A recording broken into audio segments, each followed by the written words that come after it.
পাশে। আপনারা দেখছেন নিউজ বাংলা প্রতিদিন, আমি গীতা। দেখে নেব আজকে হেডলাইন্স। এবং অবশ্যই চেয়ারগুলো গুছিয়ে রাখুন।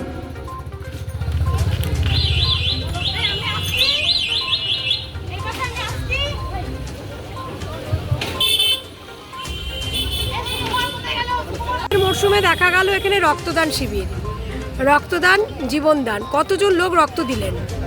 আমি মোটামুটি 50 থেকে 60 জন ডোনারের জন্য পরিকল্পনা করেছিলাম। ইতিমধ্যে আমাদের পূরণ হয়ে গেছে অনেক টাইমের অনেক আগে। এটা শুধু এবছরই, আমরা প্রতি বছরই করি। ঠিক এই ওয়ার্ড থেকেই করা হয়, এই সমুদ্র থেকেই রক্ত নেওয়া হয় এবং এই রক্তের কার্ডগুলো যেভাবে পায় সাধারণ মানুষকে 1 বছর ধরে আমরা পরিষেবাটা দিতে পারি সম্পূর্ণ বিনামূল্যে। কত বছর ধরে এই অনুষ্ঠান করে আসছেন?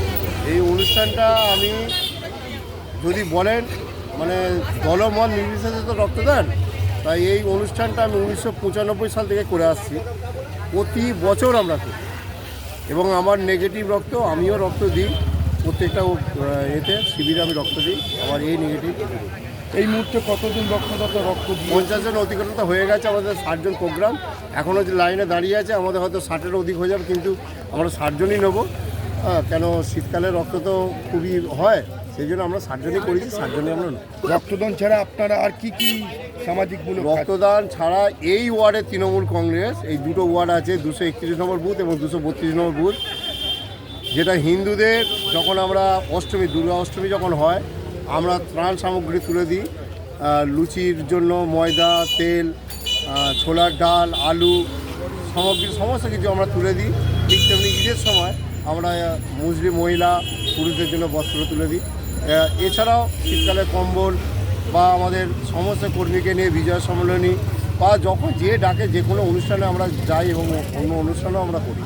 কোন হসপিটাল কোন ব্লাড ব্যাংক থেকে ব্লাড কালেক্ট করা হয়? আমাদের এই শ্রমজীবী হসপিটাল এখানে আছে, যেটা আমরা করি যাতে লোকগুলো কলকাতার মতো জায়গায় গিয়ে হয়রান না হয়, এখান থেকেই রক্তটা পেয়ে যায় এবং আমাকে ফোন করে, হয়তো আমি সঙ্গে সঙ্গে এলাম ব্লাড ব্যাংকে, ওই গ্রুপে রক্ত আছে কিনা সেটাও আমরা বলে দিতে পারি, তাদের অনেক এই সুবিধা।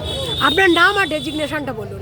আমার নাম হচ্ছে মদন বাগ, আমি এই এলাকার পঞ্চায়েত মেম্বার এবং রিঙ্কিকা আমার পাশের ওয়ার্ডের, একে আমি ভোটে দাঁড় করিয়েছিলাম এবং জনতার আশীর্বাদে নির্বাচিত হয়েছে এবং ইনিও আমার সাথেই কাজ করে। আমি যখন যেভাবে থাকি আমার সাথে সহযোগিতা করে এবং আগামী দিনে হয়তো রিঙ্কিকায় একটা আদর্শ হয়ে তৈরি হবে এই এলাকার, আমি আশা রাখি।